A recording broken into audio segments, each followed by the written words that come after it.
Hey, everybody. Yo. What's up? Welcome to Wrestling Through the Years. I'm Dizzle with my esteemed co-host, my big brother Dutchy. Hey. We got, as always, the master of sexy, Money E. What's up? And we got a special guest, a special episode. The main man's been the fourth Horseman has returned. Clenneth, welcome back. Thank you. Glad to be back.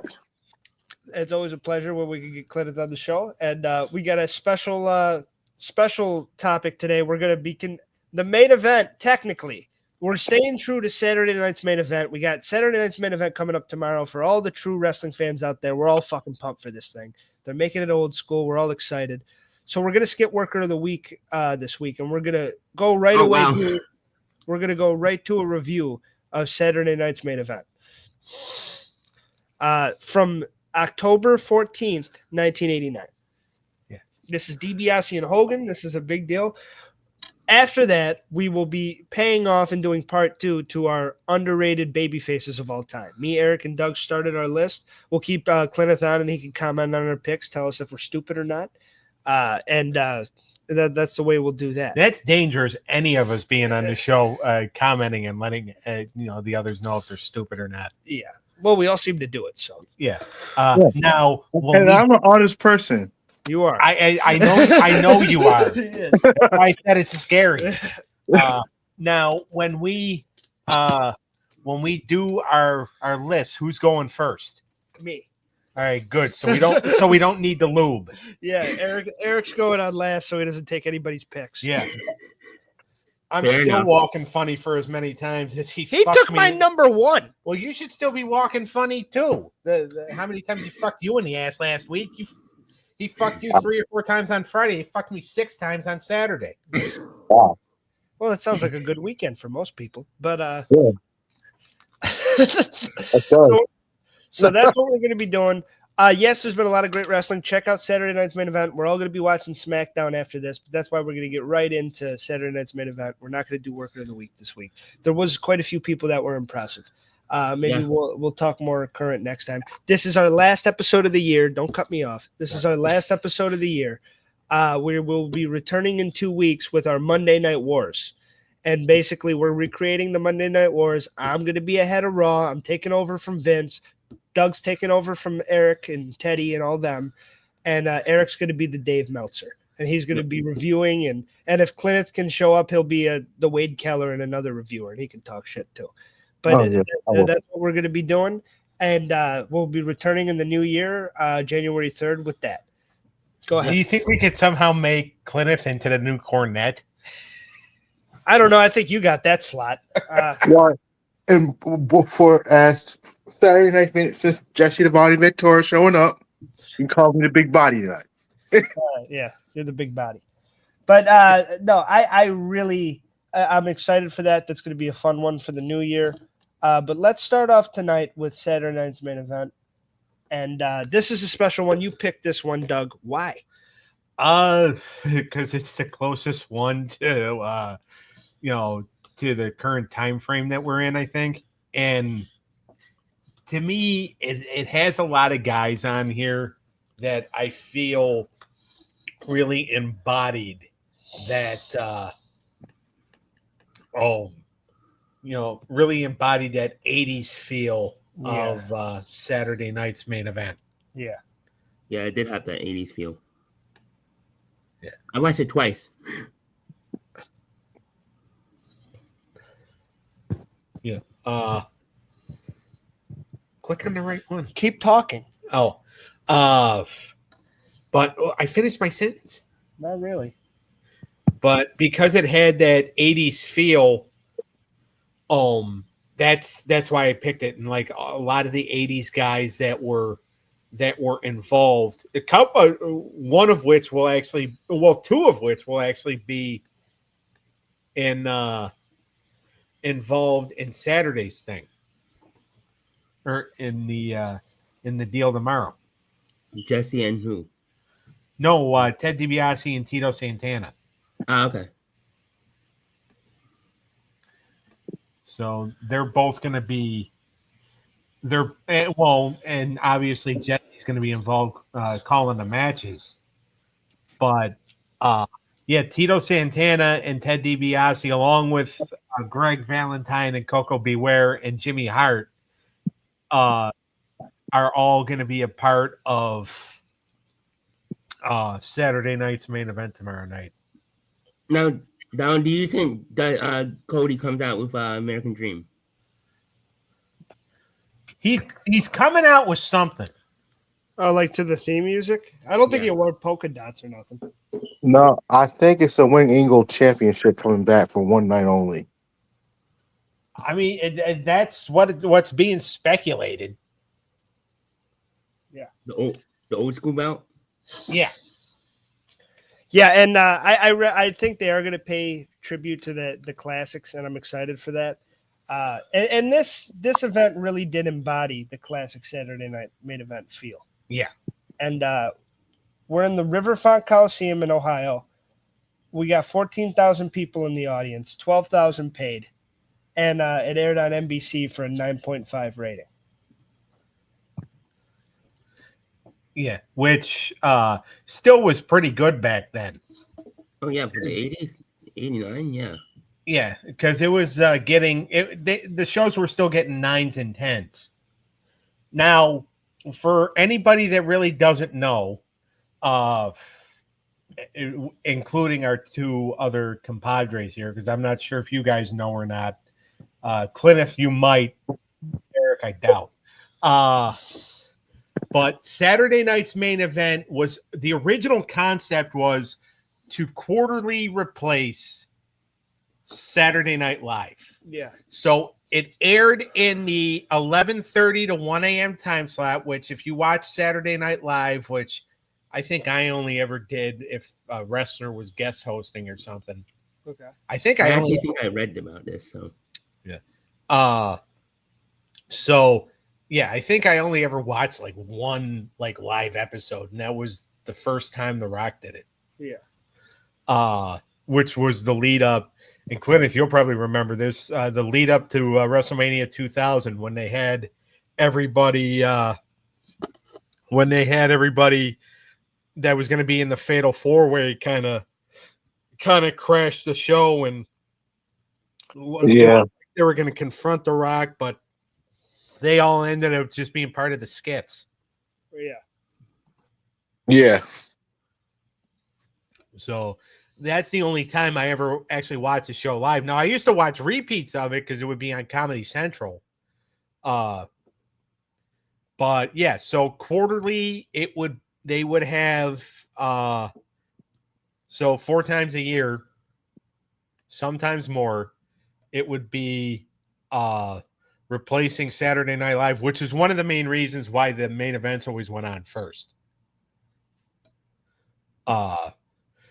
Because they're like, all right, nobody's actually going to stay up till 1 o'clock in the morning and watch this whole thing.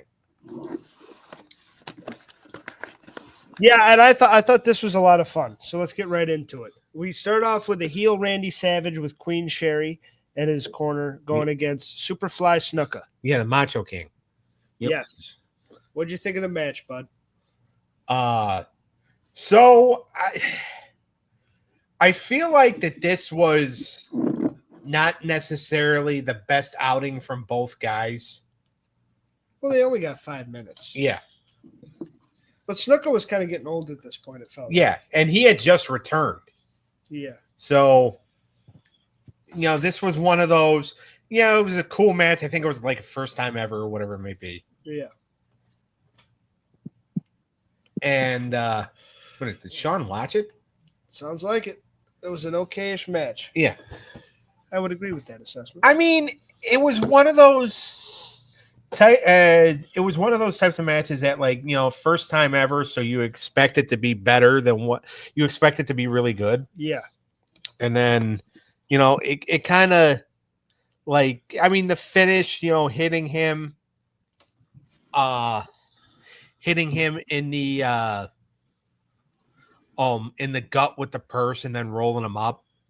But then Snuka kind of doing the thing, and it's like, Snuka really didn't, obviously Snuka they kept teasing he was going to hit Sherry, but you knew he wasn't gonna. Yeah. Yeah, they were really building towards that though. And she took a lot of bumps, so I was waiting for her to get hers, but she didn't really. But yeah, I thought it was a fun match and it had decent heat and it was an all right opener. As far as wrestling ability, it's not Macho Man's best effort, but he did try. Yeah. And also, like Snuka was getting old, and I think Macho Man carried the match, and there was some good moves in there, but they didn't really have a lot of time, and I thought it was just all right, but I give it like a 2.5 stars. Yeah.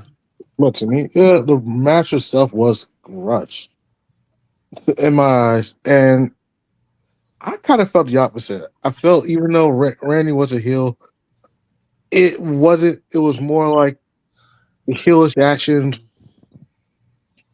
wasn't carrying the match itself. Like I feel like Snuka was more in charge, and the only reason that Macho King won was because that person is with a brick had to be a brick in it, knocking him out. Yeah, and also too, that's basically how he won the crown from Duggan. Yeah, was whacking him in the back of the head with the purse. Yeah. Did you close your door? A little bit. I guess you do it in every episode. Yeah, Sean, he usually waits till waits to do something until we're in the middle of doing something else, and then he'll do it. But he stays handsome all day. Yeah. All right, out of 5 stars, I would give this match about a 2. I would say 2.5. I gave it 2.5. I'll give it a 2. Okay. I thought it was decent, especially because 2 big names like Savage and Superfly, brother. But or was a letdown. Yeah, it was. But then we have Hogan and DiBiase for the WWF Championship. Classic Saturday Night Main Event Fair. We get the main event on early so the kiddos can watch. And the headliner gets to be the Bushwhackers. So we have Hogan and DiBiase with Zeus by DiBiase's side.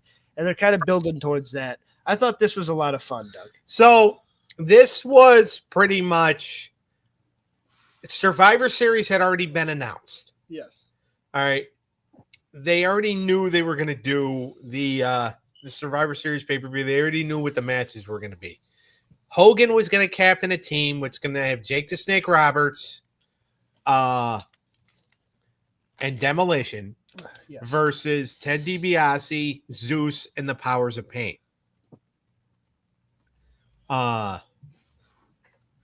And nobody really likes a know-it-all, Sean. But well, I mean, we keep you around, so yeah, but that doesn't mean you guys like it. Well, hey. Well, we have to keep that because we know we're getting fucked in the ass by Eric later. It's a Texas Chainsaw fucking action. Hey. So we have to Is keep this lube. This isn't lube, right? Whiteboard cleaner. Yeah. We don't even have a whiteboard. We did. I don't know where the hell. I don't know where it got put. Our murder mystery board. Yeah. No, we don't jerk each other off till after the show usually. All right, I'm done. Clint's just like, wait, how long have I been gone?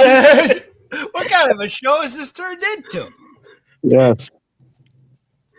Ladies and gentlemen, this is why I only make very few appearances now. You left during the new generation. You came back to the Attitude Era. Oh, God. Yeah. Well, he probably doesn't fuck you in the ass that much during the football shows, so you probably don't know it that much. Somebody to live. Oh, it's stuck there. I got it. That's your brother. Yeah, Eric likes to fuck. But Ted and Hogan likes to fuck too. Yeah. And Hogan, he loves to fuck guys. That doesn't work for me, brother.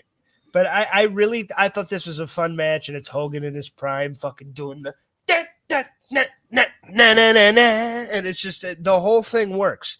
It's just Hogan in his element. He gets a lot of hate. He gets shit on. I get it. He's got 4 moves, but he's fun to watch. And DiBiase sold perfectly for him, and it was a fun little main event match. You got Zeus involved, and I thought it really worked, and everybody left happy.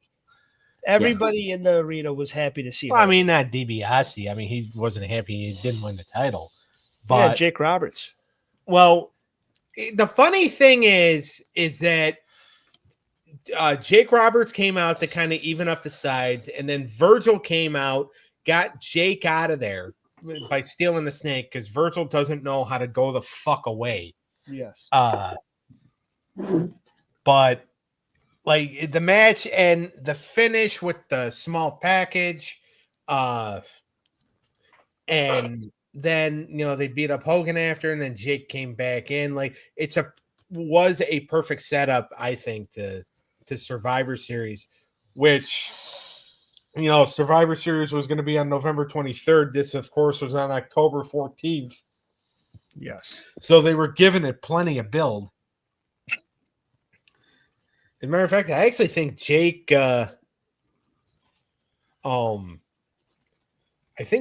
actually just returned to the company like a couple weeks prior because he had to be off for about 6 months to deal with a legal issue. Oh, shit. So they ran the angle where DiBiase injured his neck.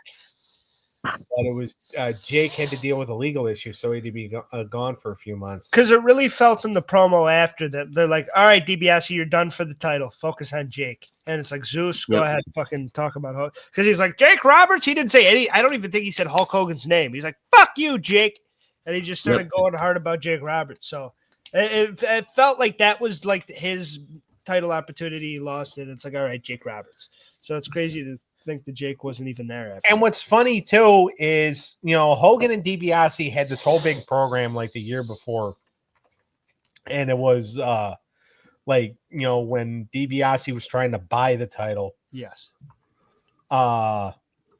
And I don't think they ever had a singles match up to that point, up until this episode of Saturday Night's Main Event, because DiBiase and Andre both were always working with Savage, and then Hogan got fucking put with Boss Man. Yeah, and Roberts is a better heel. He was fun with the snake and shit, and it was fun doing the babyface stuff. But he was a nice, methodical, fucking awesome heel. Yeah, I even like his babyface stuff in the territories. But great heel. Yeah, and I agree with you. I really dug this match. Clintus, what did you think? All right, well, this match, I was looking for it. I'm like, all right, fine. Main event, I never just really got to see these two wrestle together. But then again, it's Saturday Night's Main Event, so you always know some swerve is going to happen. On Saturday Night's Main Event, we're not going to have a true main event. Someone's going to get involved. A beatdown is always going to happen. I wasn't a big fan of this roll-up finish. I wanted to see the leg drop, but match overall was okay. I'll give it a 3 stars. Yeah, it was interesting though, the roll-up, because we don't see it because are we really all mad that we didn't see a leg drop and a fucking like he does it every time? It's just one thing. So the fact that he got somebody with a roll-up, I actually thought was pretty cool. To me, it added another different to the match because you don't see Hogan fucking doing small packages like that. And it didn't kill off DiBiase because then they were able to do the build where they beat up Hogan. Jake comes in and makes a save because all right, Hogan hits a leg drop, wins. All right, so then are you really going to care about Survivor Series then?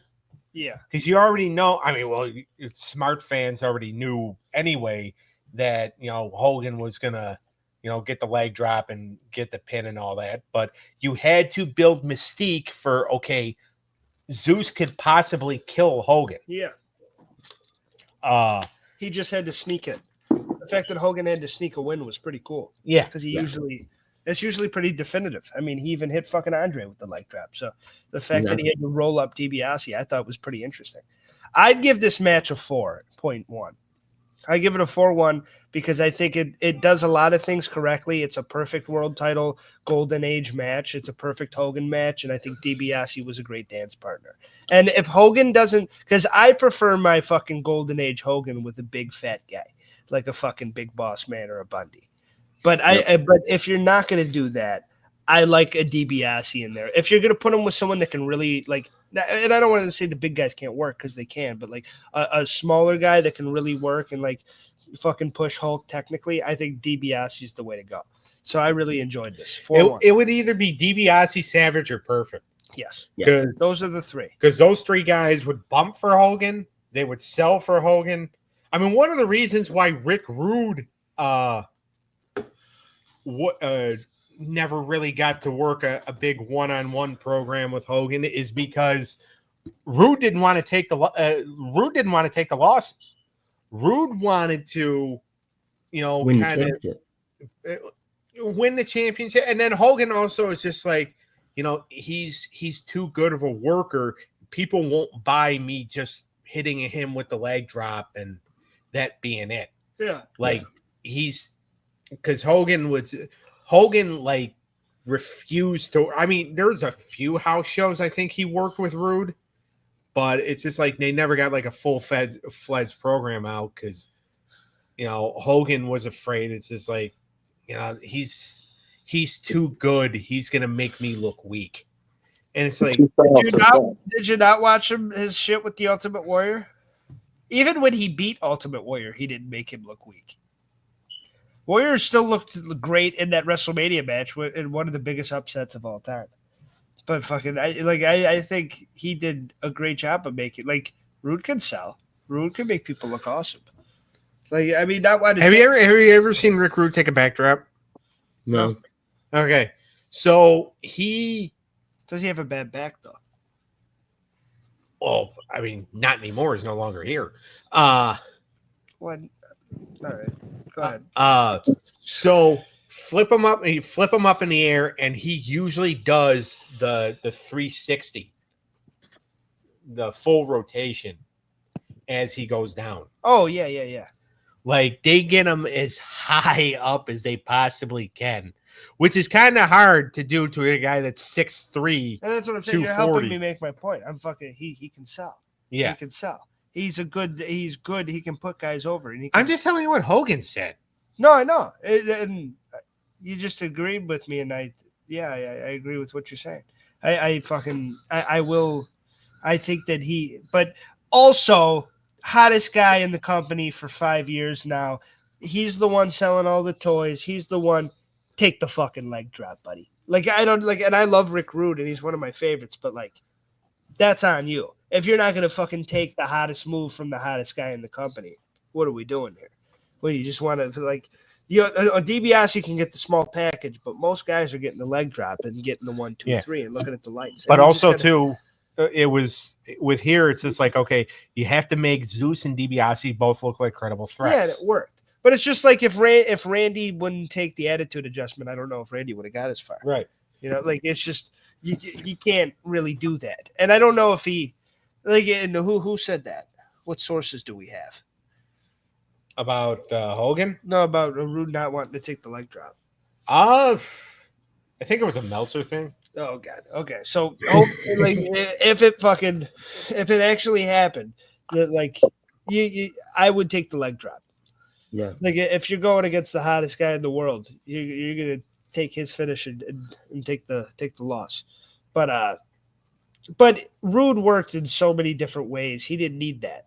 He didn't need the Hogan program, and that's not something. And like I said, if I'm going smaller guys, I like a DiBiase and I like a Macho Man. Macho Man was a hell of a and Perfect too, but Macho was probably one of Hulk's better opponents that weren't bigger. Because my favorite Hulk opponents are fucking Boss Man, Andre, and Savage.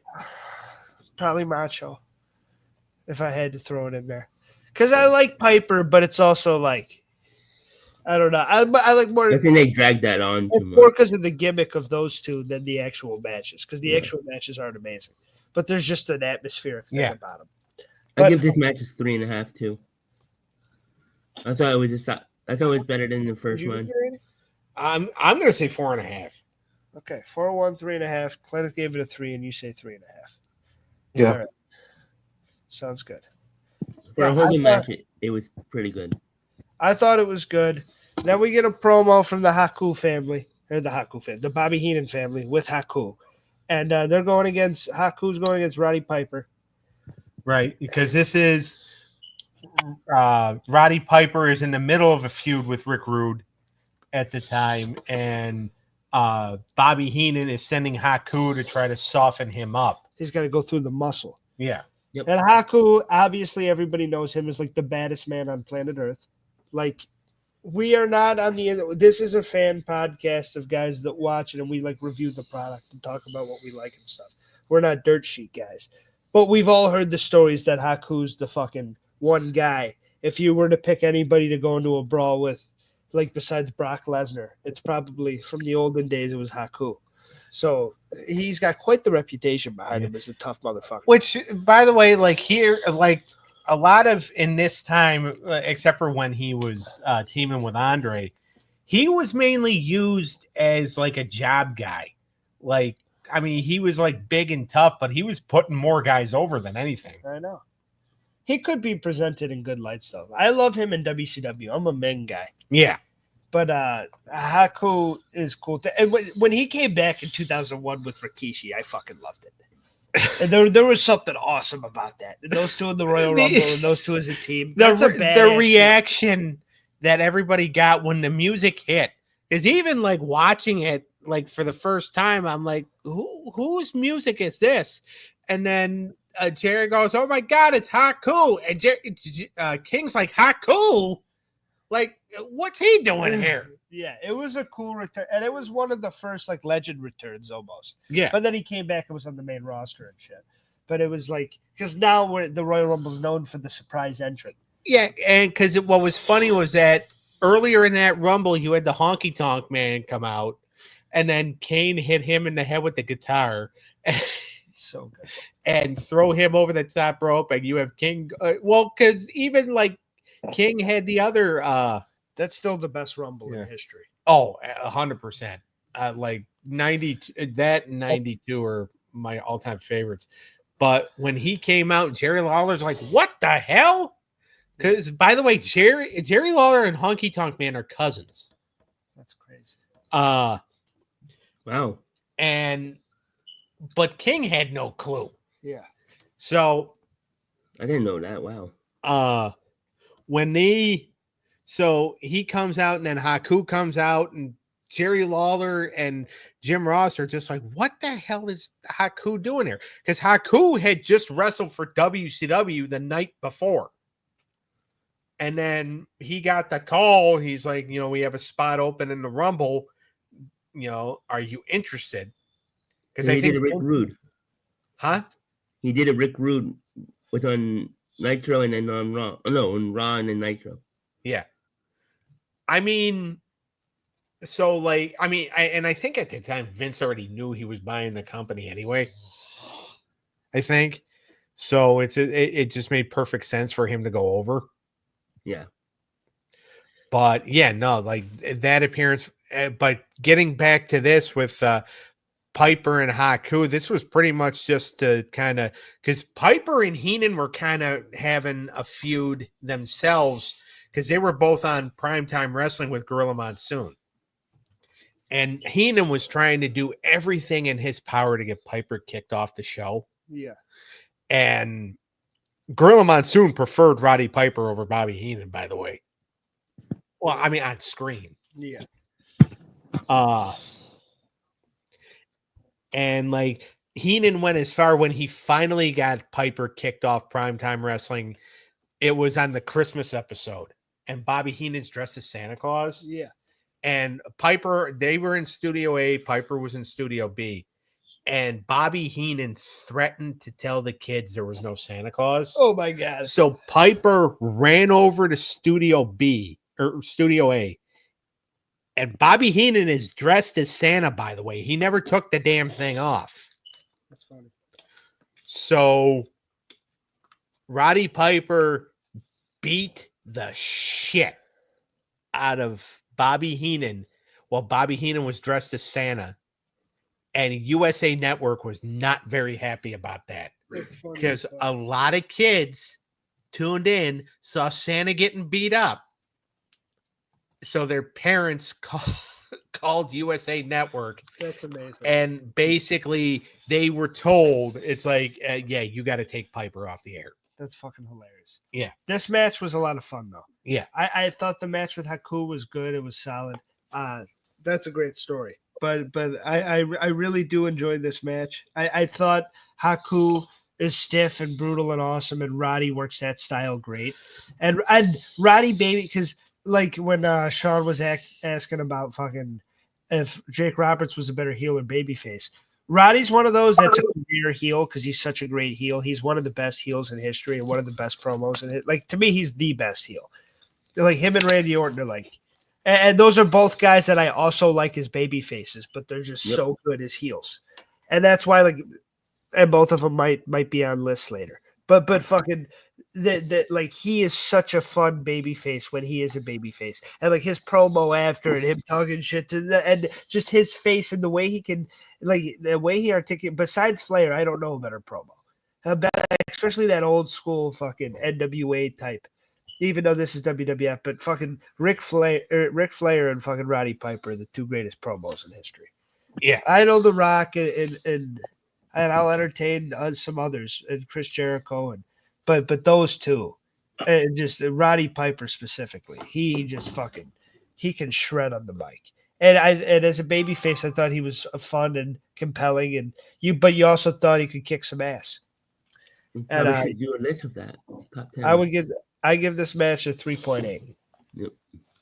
I'll definitely give it a 3.5. Piper's one of my all-time favorites. I mean, the match was short, but you were having Piper come out and beat up a member of the Heenan family. Yeah, it worked. So he could get the root. Yep. Yeah, it was a good match. To tell you the truth, not knowing like the whole backstory of it, I was surprised to see Piper dominate the way he did in the match. Now, and I'm going to ask you a serious question. What? Cliff. Oh God. And I'm no, and I'm being serious. Besides when you have to watch stuff for this show, did you even ever like watch any of the stuff from like the late 80s or early 90s? I wasn't like the latest I watched was 90, probably about 93, 95. So 80s, 90s. No, I was never like a big fan of it. Like, I was more into, I watched maybe what I grew up to, watch until now, not past. I just couldn't get into the whole old school dynamic and the feeling. It wasn't just for me. He's not a golden age guy. I mean, it's fair. I'm I'm not judging him. I was just wondering because I know we've had him watch like stuff for like older stuff for the show before, and I know there's been a couple of times he's cursed me out for it. Yeah, but that's the beauty of the show, is that we all are into different shit, and that's And let's put it this way: it opens my eyes and gets me to want to watch it. Because tell you the truth, I would never watch it if you didn't make me do this homework. I'll never forget the one time, and this is back when we were still on Blog Talk. We watched an old Clash from an old WCW Clash from 1991. Yeah, and like as soon as we started the show, I first threw it to Clint. You weren't on the show. I forgot what you were doing, and Clint said to me, he goes, "What the hell did you make me watch?" That's funny as fuck. I think I said the same thing. They were begging for you to come back, by the way. They're like, we need to get him back out because every time you pick a show, we're watching still like what bullshit. Yeah. No, but and there's nothing wrong. And I mean, you're gonna have your people that like you grew up in the new generation, and you've literally binge watched. You started to watch, and you watched every single thing, every Raw, every that's ever existed. So you have a vast knowledge of wrestling. It's just not you're not a big fan of that particular era. And there's nothing wrong with it. We all have our eras we don't like. Yeah, no, I was just curious, like if he's ever watched anything. 80 wise, nah. Yeah, from like back in that era that we haven't had to cover on this show. My eras I won't do, or Not willingly. I won't Not do willingly. pandemic. Yeah, you don't want to what? Pandemic. Yeah, I don't like the pandemic era, and I'm not a big fan of the 2009 PG 2000 to like 20. All right. So like now. So speaking of that era, I'm about to hit it. I just started 2020. Yeah, the pandemic shit is not my favorite. Some of the But other, but the only thing I liked about the pandemic stuff was Sasha and Bailey. Those two alone carried that company. well, I only tune in just to watch those two promos. I agree, and I am also a Drew McIntyre guy, and I thought Drew's big babyface push and that was cool. He's doing better shit now, but I did like that for him. You need a crowd for me. Like live wrestling isn't live wrestling without the people cheering, especially now with how they are to the product. Like it's not just a bunch of smart fans, a bunch of fat guys fucking booing because the wrong guy won. Like they're loving all the shit now. You watch the crowd, dude. Even the shitty, like the women's War Games match got shit out online, but the crowd was going, "This is awesome." So like fucking the people eat that shit up now. And they love it. And without a crowd and in the Thunderdome and shit with the fake fucking screens and stuff, like I wasn't a huge fan of it. And it wasn't on the performers or the thing or anything. It's just, to me, you need that atmosphere. You need the crowd there. Fucking, it needs to feel like a real sporting event. Yeah, that's how wrestling's always been. That's what it kind of needs to be for me. If it wasn't for a pandemic, we would never get the bloodline. We'll put it that way. You're right. That started Roman Reigns, and then the pandemic led it, and that's why that's not my favorite era, but it led into one of the greatest eras in my top three. Because this current, the Triple H or whatever the fuck era it is an amazing era that's selling out arenas and the most profitable era in history and doing great. And wrestling's cool again. And then the kids can actually go to school and say, because when I was in high school and fucking you had Stardust and shit, I wasn't talking about wrestling. I would have got stuffed in a locker. So I would watch Raw at night and shit, but fucking like it wasn't a cool topic anymore. It wasn't that we were going to school and saying "suck it" and fucking had the NWO shirts and shit. You know, wrestling with head fell off. Now it's fucking back again, and fucking kids are doing the Cody shit, and people love Roman and put the ones up, and wrestling's fucking cool again, and that's awesome. And that's what's great about this era. And then AEW, and it sucks that AEW has had to like die for it to happen, but because I thought it was going to start, and it kind of started with AEW, but then AEW just fucking self-destructed, and WWE became the shit again, just like WCW. It's fucking crazy. I knew that was going to happen. Something told me it always it had WCW vibes written all over it. Yeah, dude. That first year I will stand by. When they put it on Max, I'll go back and watch it. Because that first year of Dynamite and the pay-per-views and shit, they were hitting on all cylinders. When Cody was going to be the face of it and Jericho started as the champion and you were building, the Bucks were losing some big matches. Omega was on a losing streak. Like, they had some cool shit going. And they had some like fun little storylines. The Inner Circle was when they were the only stable and there wasn't 1,000 of them. And then fucking like that first year of Dynamite was tight and good. But it just fucking veered off and got fucking shitty, and there's the random people from all New Japan that I don't even never fucking heard of, and that they don't even like take place in the story that we're telling, and it just becomes muttered bullshit. Yeah. But that first year was tight, but they self-destructed, and fucking WWE stands tall, because when they first came that first year at Dynamite, it was great because WWE was sucking ass. It was terrible. It was that when they did the Rollins and Fiend match in Hell in a Cell, and you did a disqualification in a no DQ match, and fucking the crowds chant AEW. Like that was it was AEW's time to fucking, and WWE 2K20 was the shittiest video game ever. And now Oh, 24 is the best game. Like WWE was set to fail and AEW was rising. And then AEW's video comes out and it sucks. And now WWE's back. it's just crazy how the fucking pendulum always turns. And now WWE's back on That's what pro wrestling is now. Yeah. It's insane. I mean, and to kind of put a bow on saying that AEW's WCW, Tony Khan, like AEW is going to be around for a while. The only way AEW like completely goes away, is when Shad Khan dies, and he's no longer there to give Tony Khan money to put into. Yeah, he's got the money to do it. I'm just saying but like filling houses and fucking being a successful company, like what they had when they grew to a certain point, and it sucks that like Punk was really the nucleus, and Punk's like when you have a big star like that, you fumble and then you don't tell great stories after, and you can't like their response. Like Punk went to WWE and did Drew and did maybe the best storyline of the year, the best match of the year with the Hell in a Cell, and they did Jack Perry and the fucking and I liked the fucking scapegoat shit at first, but they did Jack Perry and the Elite being the heels, and they're already on to another takeover. Dean Ambrose is the takeover guy now. Fuck the other group ran away. They fucking fled. So like when it comes to success, I like the AEW and I still root for them. I want the business to have two companies. It needs that. Their pay-per-views are the Monday Night Wars is everybody's favorite for a reason. And fucking like that shit is awesome.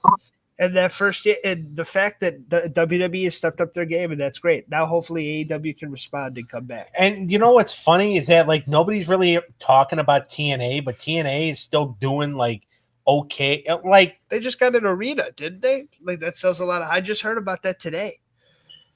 That they fucking just sold. They got a big house. Yeah, they got a big house. Tessa Blanchard's coming back. Ziggler's the champion. Yeah, Ziggler's the champion. JBL's been doing appearances for him.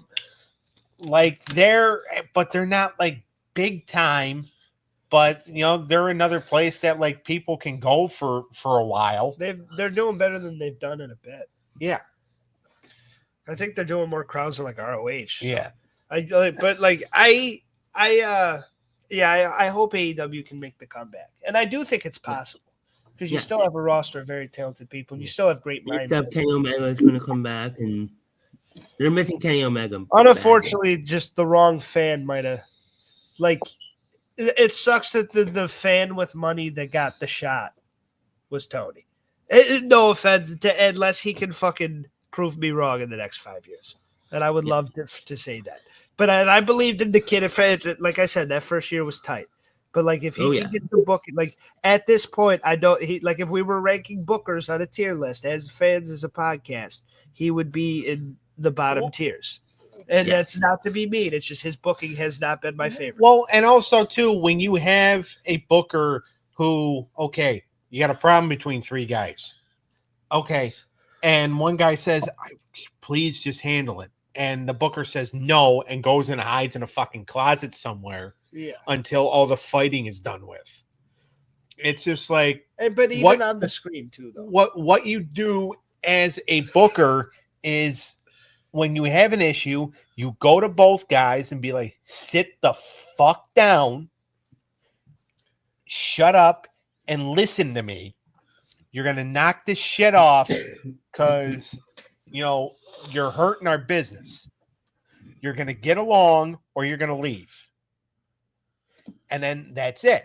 But Tony Khan doesn't have the balls to do that. Well, yeah, I mean, he's clearly not assertive backstage from what we know, but we can only see so much. But also, I'm just saying what I see on the screen as far as a booker. Right. Because I see his product when he puts out there, just like I've watched every other wrestling product with who I've like known or for what I've heard and from what everybody said is the booker of that product. Right now is the Triple H is the booker of the WWE product. It's some of the best. I love watching. I want this to be done by 8 so I can watch SmackDown. It doesn't look like it's going to be feasible, but I want it to happen because I like SmackDown and Raw, and I Right. like watching those shows. I don't look Yeah. as much forward to AEW, and I would love to. I would love the booking to be better. All right. I So watched AEW for the first time in 2 weeks on Wednesday. It was pretty decent. Yeah, it had some good matches. We'll move on, but we're having good convo. I know we're having good convo, but Eric, did you give a rating? I give it a 3.6. All right. So we're all rated. Yeah. All right. Now All the right. Get it? Rated R? you said 5? No, I said you said we all rated. I said yes, we're all rated R. Now let's go. Oh, that's hilarious. All right, cool. I love that. All right, the breakup of Strike Force was one of my favorite teams, and honestly, one of my favorite angles as a kid. So this was a fun match to watch because I'm a Rick Martel fan.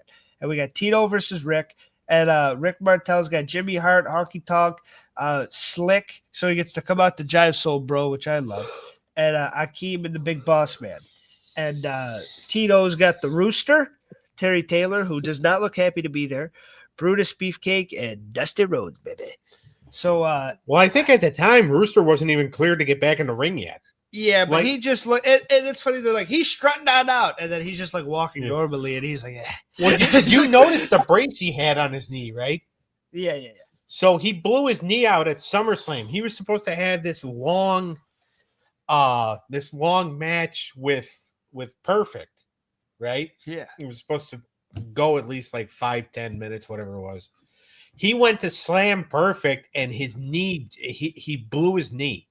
Oh shit. So, and then like he tried to like do more like stuff in the match because they had to go on, and he said to Kurt, he's like, my knee's out, just pin me, let's get the hell out of here. Yeah. Because Terry was kind of in the middle of a push.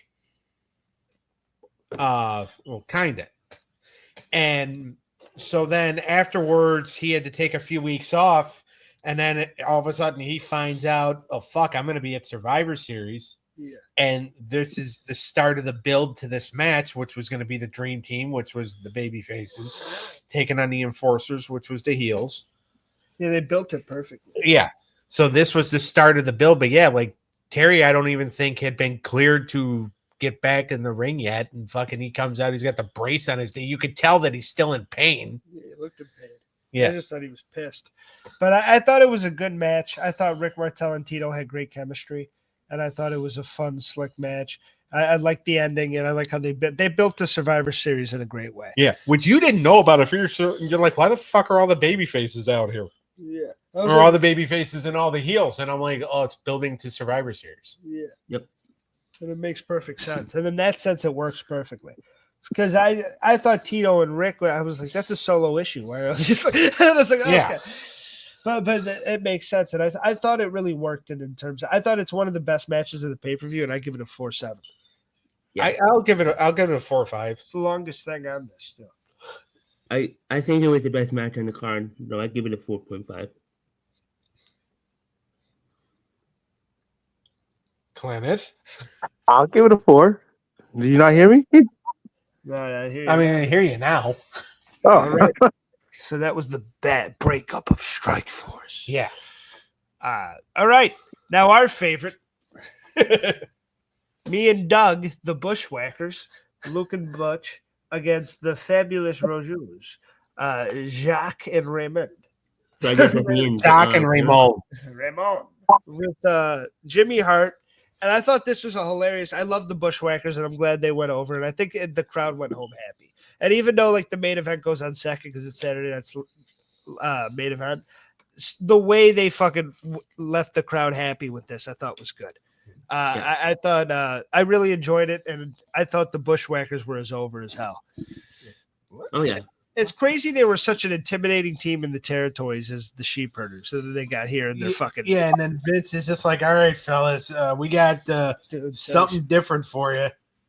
It was fun though, and I really enjoyed it. Now, the date of this was September 21st, right? Yeah, when it was Or actually when filmed. when it was filmed. I want to look. I want to see if they actually did it, because sometimes with these Saturday nights main event tapings, it would usually be like a double. They double up with something. Oh yeah, I mean, usually. I give this a 3.5. What would you give it, C Money? See, I would give it a 4. I enjoyed tell you the truth, I really did enjoy it. I had no idea what it was about because, once I think the first hour or like 45 minutes, however officially long it was, you could tell Saturday night it was just there. These matches were just like there. It wasn't part of the big hype show, Yeah. but it did keep me invested. Is tomorrow supposed to be 2 hours or 3? 2.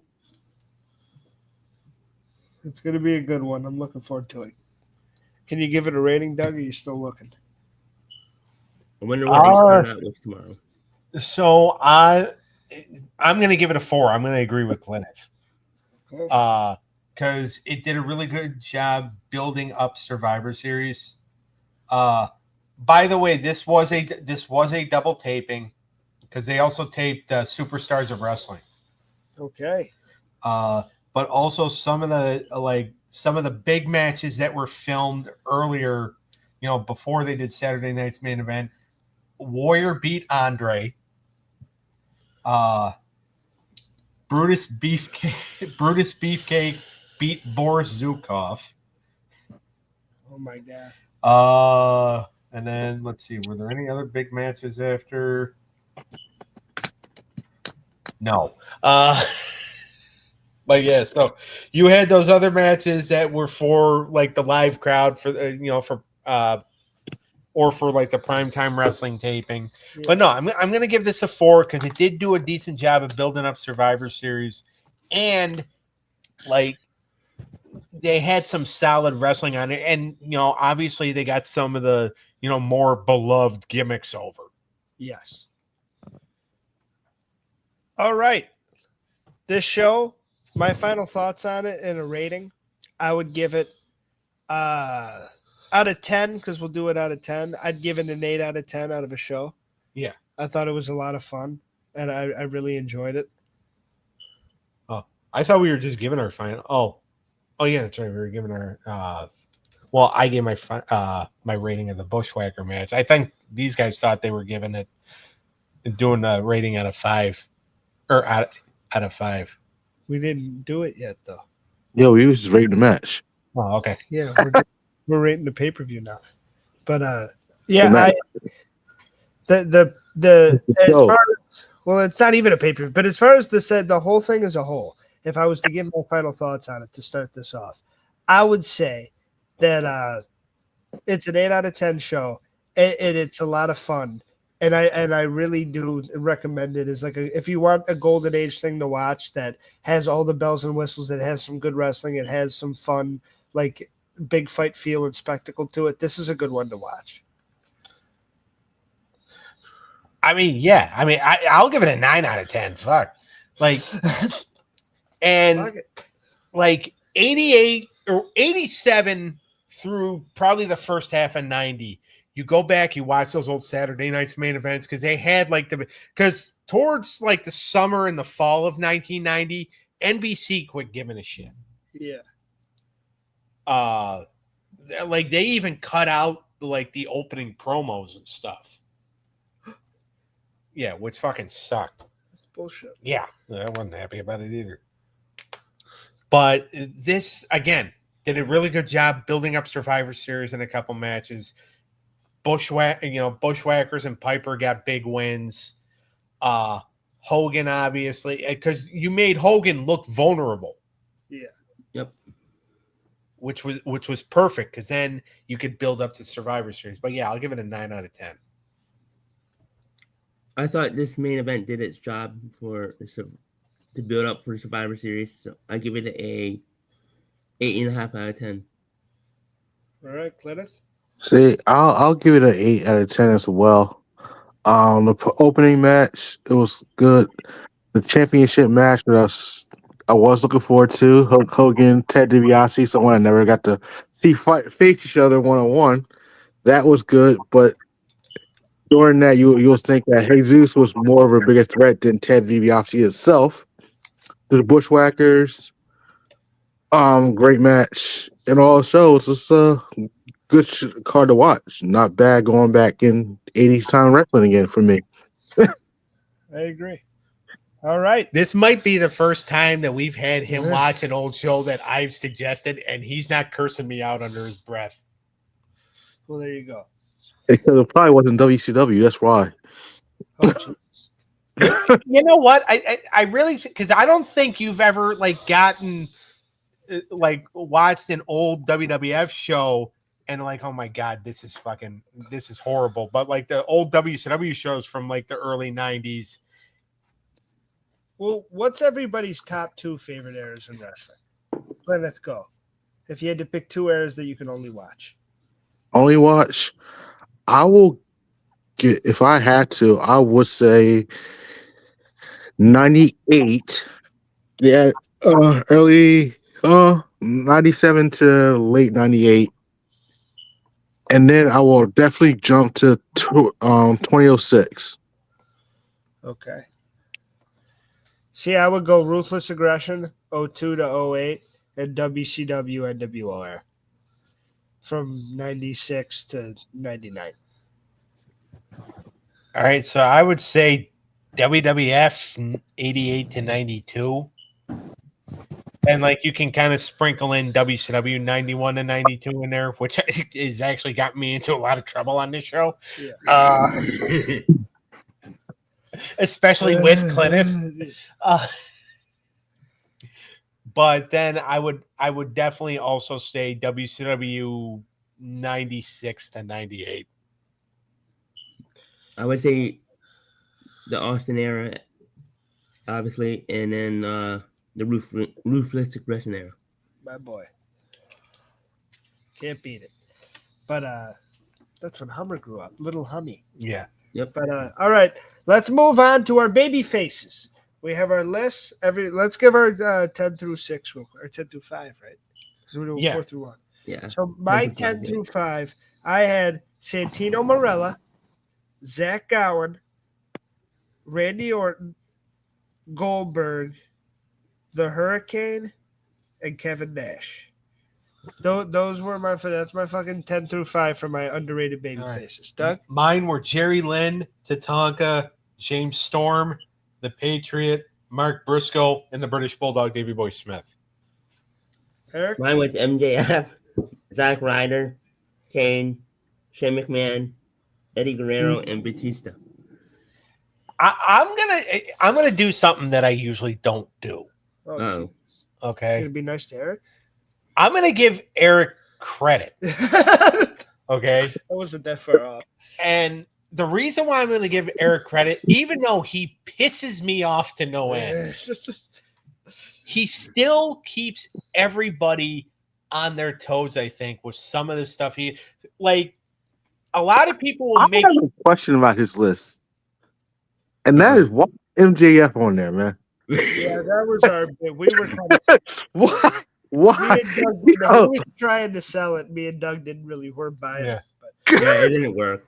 But he keeps everybody on their toes. Like last week, like when I did the cartoon selection thing with him, I knew going in, I'm like, he is gonna do something stupid. I knew it. I predicted it. But then for about 5 minutes, when he assured me, he's like, I'm gonna surprise you. I'm gonna surprise you. And I bought it. And then he fucked me. And I was just like, and I should not have let my guard down, but sometimes you look at that face and it's just like, you know what? He sold me a used car. He took the Ninja Turtles, didn't he? He took the Ninja Turtle. All right, Cliniff. Jesus Christ. Are the Ninja Turtles blue? No. All right. So wait. Time out. I need some backstory of why. We had our cartoon classic selection show. I had what was called the Blue League. He wanted them select the shows for the Blue League. Okay, cool. So first show he names off the bat is Ninja Turtles. Now I have them in my red, green, and yellow league because 1, I'm a Ninja Turtles fan, and 2, they're green. That makes sense. And let me guess, because he has the blue lead, he put him in the blue lead. But the Yeah, Ninja Turtles are green. I yeah, get it. he I put got it. them in he put them in the blue league because he's like, oh, I looked it up online, and every No. list I saw. Shut up, I'm telling it. Every list I saw said the Ninja Turtles were blue. No, that was Captain Planet. Leonardo was the blue one who had a blue I thought mask. it was because of his. Ninja- But didn't he do it because because of- of Leonardo's? Yeah. Yeah. Yeah, he did it because of Leonardo's man. He's like, well, they were on every list that I saw. Now, he did not. Now, the Smurfs, by the way, this idiot tells me that his favorite color is light blue. The Smurfs are Blue. mostly light blue. All right. Not a fucking mention of the Smurfs. And Well, I was, and I don't care if it was white blue or not. I was Now- never. now the thing is that like it's so for like most of it was a 45-minute show, and I think for about 39 and a half minutes I was pissed. And like fucking well, because there was a issue that happened beforehand because I got a text from somebody, put me in a bad mood, and I'm like, okay, I'm gonna have a good show. He does what he does, and I'm just like, you have got to be kidding me. And hilarious. well, and the funny thing is, and he keeps everybody on their toes. So as much as he pisses me off, and I want to throw him out a window. Hey, I was about to say, yeah, you started this off. You're like, I'm going to give him credit. And Yeah. then you fucking started screaming for a half hour. Yeah. But like, I give him credit for the fact that like, even like we can expect it because I usually do. Because every show I have with him, I go into it thinking he's going to do something to piss me off.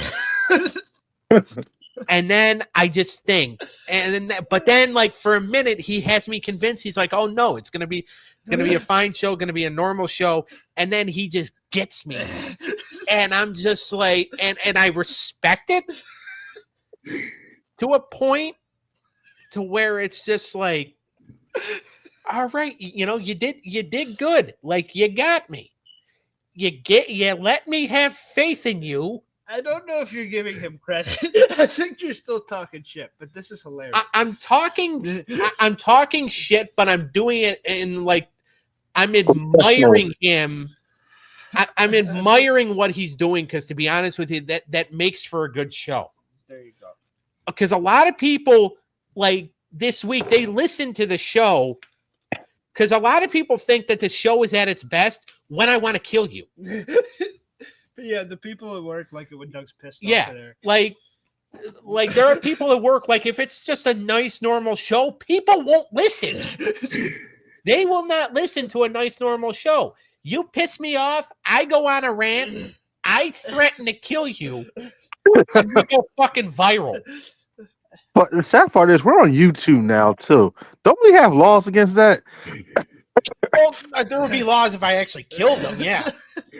Yeah, but even with the threats, I thought that was in community terms and agreements. Well, Oh no, well. I mean, I'm not actually saying I'm going to jump through this fucking computer and I'm going to, slit your throat. Oh my God.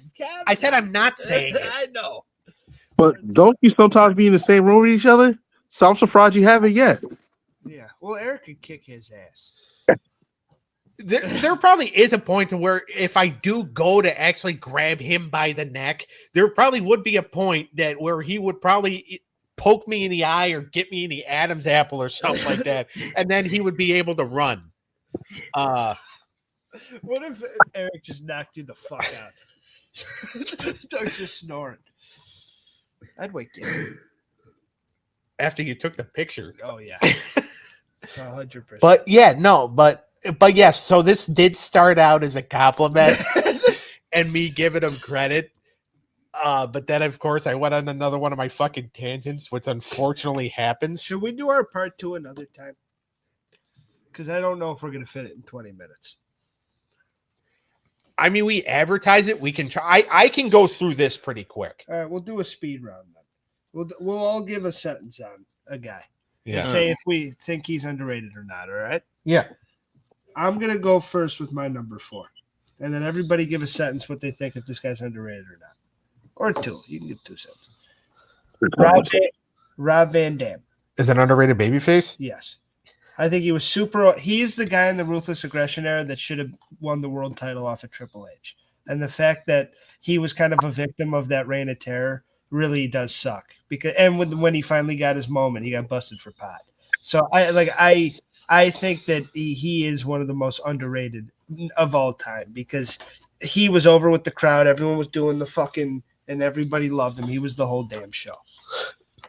And his intercontinental title reigns were so start and stop. Yeah. He did. You can tell Vince didn't love him that much, but the crowd did. Yeah. And that's what was helping him. But then Triple H is just like, don't worry, Pop. Don't worry. Get the lube. I'll fuck him in the ass. We love you, Triple H. See, I was a big RVD fan, but RVD got me into ECW.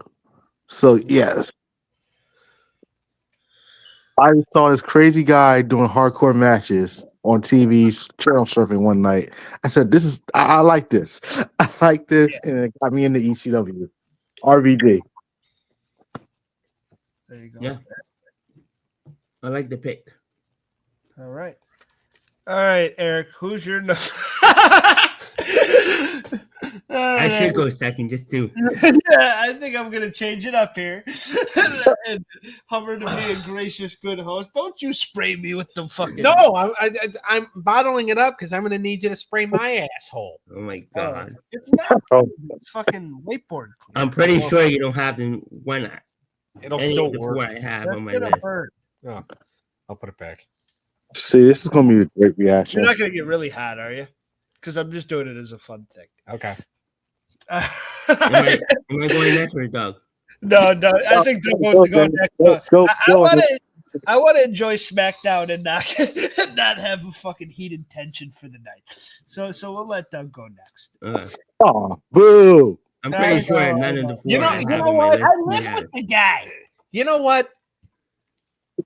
Let Eric go.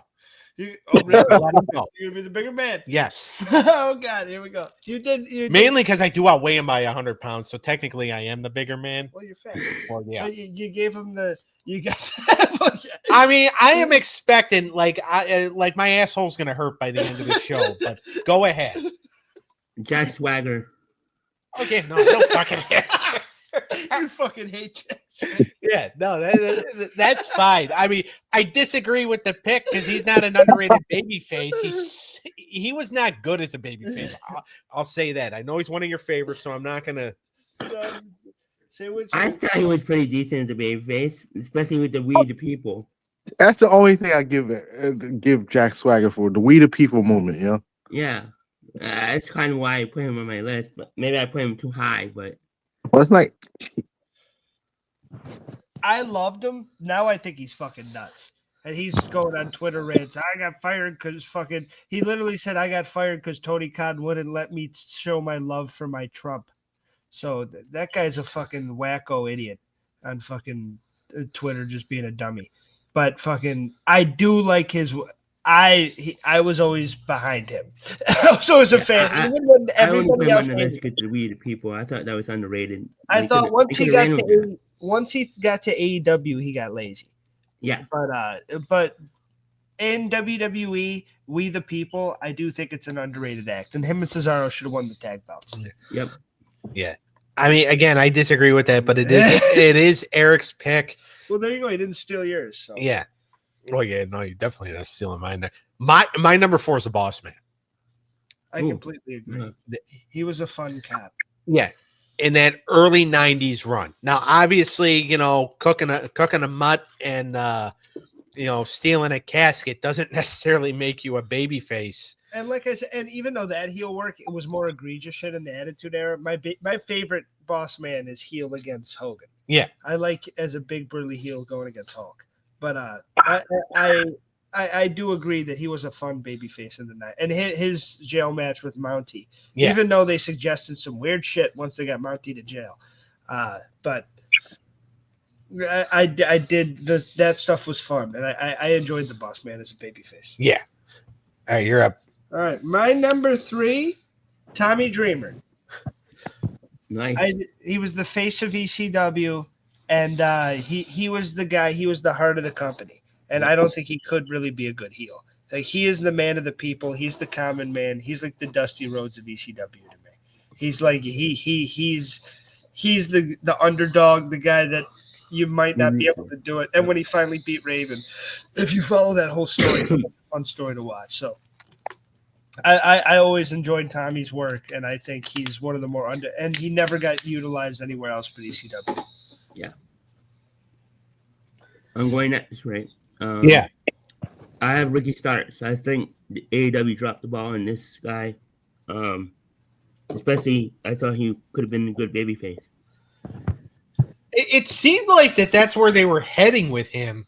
Yeah. Well, because he was working with Punk. Yeah. And he was doing. He's a good promo too. His show with Punk was kind of cool.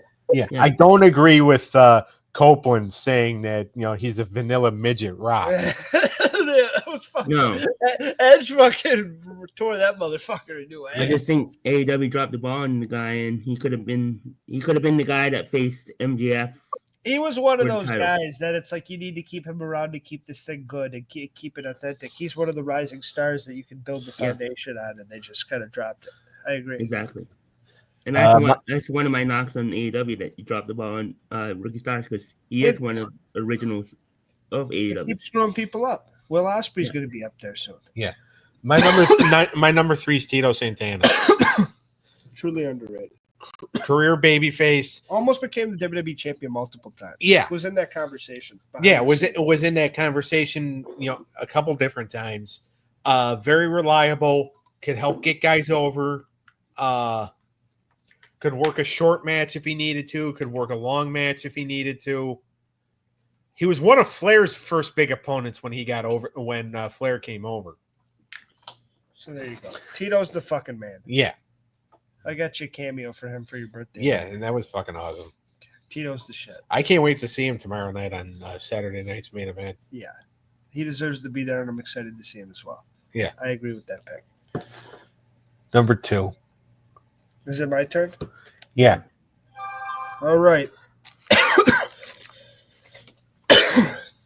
Like I said, my favorite era, one of them, or number 2 favorite era, is the NWO era. And to me, the most underrated babyface of that era, Lex Luger. I could see that. As a good I guy, thought I about think putting him on my list, but everyone acts like he's better because he doesn't love the business and he's a douchebag, so he's the narcissist and he's better. It's like, no, he fought the NWO when he had Hogan in the torture rack and he won that world title and the crowd was fucking going bananas. That man was the fucking shit. Besides like Goldberg, eventually it's like there was, and of course Sting, there was nobody else as a baby face that like everybody else gets their proper love. DDP is the baby faces of WCW, but fucking Lex Luger and his teaming with Sting and him being a good guy on his own, and then even in the Wolfpack, he has always been a fun baby face and a good guy that you want to root for. And he does not get his fucking due. I've said it a lot on the show, but especially as a babyface, everyone acts like when he fucking left the Horseman and he drew money with Flair and he had great matches with Flair. He had great I mean, the matches with Sting were heel, but the matches with Flair, he was babyface, and it was really good matches. I think Luger and that was the early '90s. He just doesn't get his due as a babyface because everybody pushes to the failed new Hogan run with Yokozuna and. Because he didn't work in that, and he didn't work as their new Hulk Hogan. But they had him in a fucking tour bus and had him in a fucking jacket with the Star Spangled Banner, and like people weren't into that. Like we had the conversation with the Patriot last week. Yeah, they screwed that up with Luger too. He didn't need to be this all-American fucking. Just make him a cool guy that kicks ass and torture racks motherfuckers, and that's what he did in WCW, and he was super over. So I think Lex is one of the more underrated baby faces in history. Yep. I'll let Doug go next. You're going to let me go next? Yeah. Just to make sure. R-Truth? Yeah, R-Truth. That's nice a great pick. Yeah. Did you have him? No. Right. Clenneth, is R-Truth one of the most underrated baby faces? Oh, hell yes. The 24 48-7, 7-Eleven, I-95, 24 hours. Yeah. When you can make Brock Lesnar break, I mentioned Santino Marella last episode, and I'm also a Crash Holly guy, but R-Truth is the greatest comedic act in the history of pro wrestling. And that's saying a lot because there's been so much funny shit. But as far as a consistent, funny, always makes you chuckle, isn't that corny, but is corny on purpose and is just hilarious, R-Truth is the fucking man. yeah. I mean, some of the stuff he's still doing now. He's just so good consistently. He'll just pop up and the Judgment Day will be having a big meeting and be like, all right, guys, when's the Christmas party? And they're like, what the fuck? And it's just hilarious. He is just so funny. And he has always been, but even like in the ring, he's good. He's solid and fucking, he could always be like in that Intercontinental title picture. Yeah. The main event stuff was a heel push and it didn't really work, but I love the babyface shit. He is hilarious. Ready? Go ahead. Go ahead. My number 2 is the Big Show. I saw he was enjoyable as a babyface. I thought he's like that lovable big guy. I mean, you do have a point there. I mean, I wasn't like I'm not a fan of any of his heel runs or something like that because I felt like, he buried a lot of the guys that they were trying to push as a babyface. Well, I kind of agree with this pick because I don't love him as that monster heel. As a fun babyface, like it's almost like how Mark Henry was a fun babyface. Yeah. But fucking Big Show even more so. When Big Show's a monster, like save that for Vader and Bigelow. I like fucking Big Show as a fucking fun, lovable, like chill guy that can joke around with you. That is a fun Big Show. I agree with you, Eric. That's a good pick. Yeah. Because I thought his babyface run was better than his heel. What do you think, Clinton? Yeah, what do you think? Yeah, well, I mean, I'm kind of in the middle with that, yo. I'm not a big fan. To me, I think more Big Show wasn't really hit me well as a babyface as well at all. More like heelish, but never fan favorite in my eyes. There you go. All right. Number ones. We'll all give our number. I'm going to give my number one, and then we'll all say if we agree. All we'll say is if we agree with it or not. Okay. And that's how we'll end this. My number one underrated babyface of all time is William Regal. Ooh. The stuff with Eugene was so much fun. The stuff with Tajiri as a fun underdog, like protecting the people around him. As a protective parent, I agree. Yeah, I love William. As great as he is as a heel and a brutal British man, when you put him in adversity and humbling situations and make him like vulnerable, he can be a really fun babyface. Yeah. Yeah. Do we agree? I do. I agree.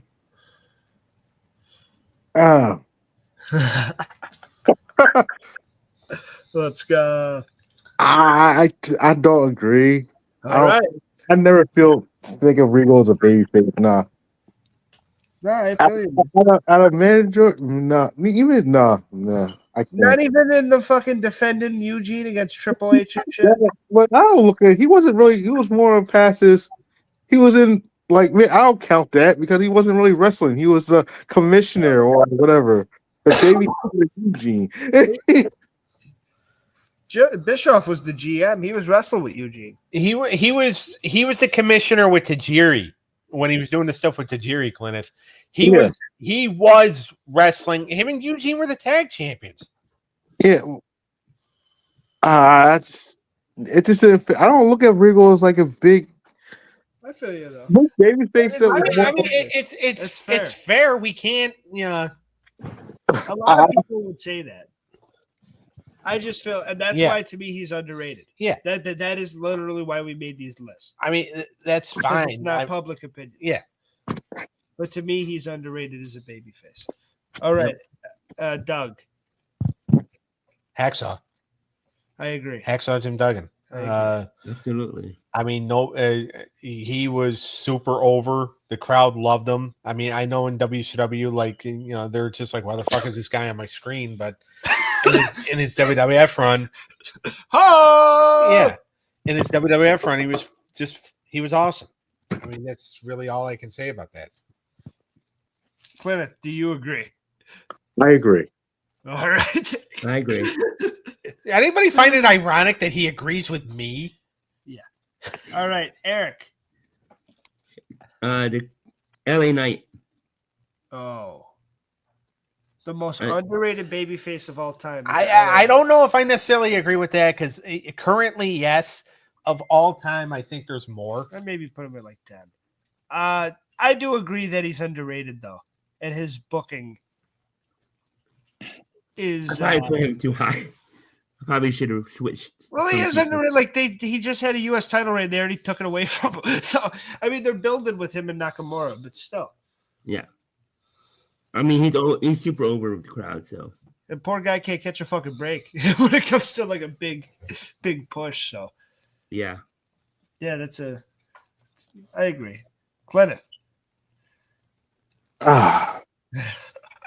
Hit him. Get him. Come on. No, no. I think LA Knight to me is more of a baby face. I'm not ready. No, it wasn't like to me. I never looked at LA Knight as a heelish person to be turned face. He was always for the people. So underrated baby face? Nah, I just can't. No. That's fair. There you go. Well, that's our list. Everybody, we will see you in the new year. Doug, the big cartoon show, we were plugging it earlier. Make sure to watch it tomorrow. Yes, 7 o'clock. It's going to be Eric and I.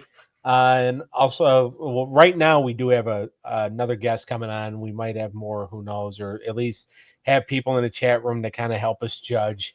It is. I think Liz will be in the chat. Huh? I think Liz is not working tomorrow night, so I think she'll be in the chat. Cool.